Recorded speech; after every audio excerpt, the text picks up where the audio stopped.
Today I have a video to show you how to bake bread, yeast bread, without an oven. So we're going to do it over a charcoal stove, but you could also do it with firewood, as long as you can make some coals and then put them on top of the saucepan that you're using. And then we'll do another type of rolls using a frying pan.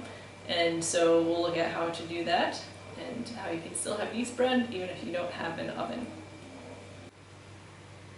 To begin with, I have my bread dough that I've already made, and I formed it into rolls and put it into a greased saucepan. And so those will be the rolls that are baked. And then I also have some rolls that I put onto a frying pan, and I greased the frying pan with some cooking fat and then sprinkled salt on it, and that one we'll cook over the fire, just like that. Here is the charcoal stove. And I've basically created an oven out of the saucepan by putting some sand inside. So I've heated it, and then I'll put my bread inside and put some of the charcoal on top of the lid of the saucepan. There is my bread inside the saucepan. I'm going to put the lid on, and then I will put charcoal on top of the lid.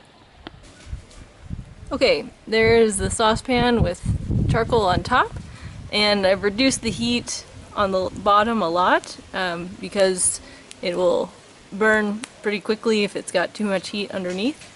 And then we're using the charcoal on top to keep it hot throughout the whole saucepan while we're baking. Alright, there are our finished rolls. I'll take them out of the saucepan oven with this nifty tool that I got in Kenya.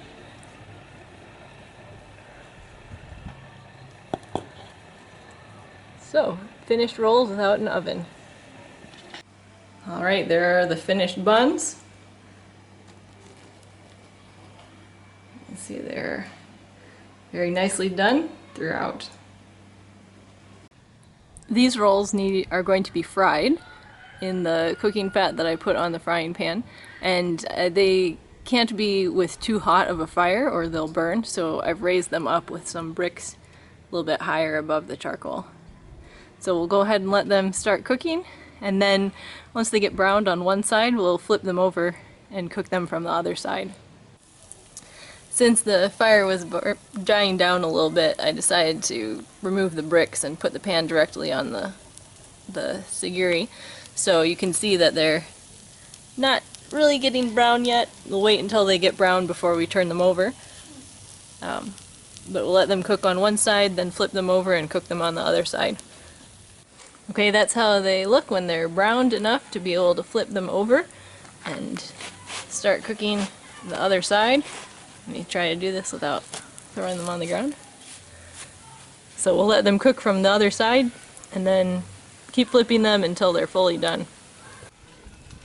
Okay, the ones in the middle got a little bit overdone, but they'll still be edible. You can remove those, and then the ones that are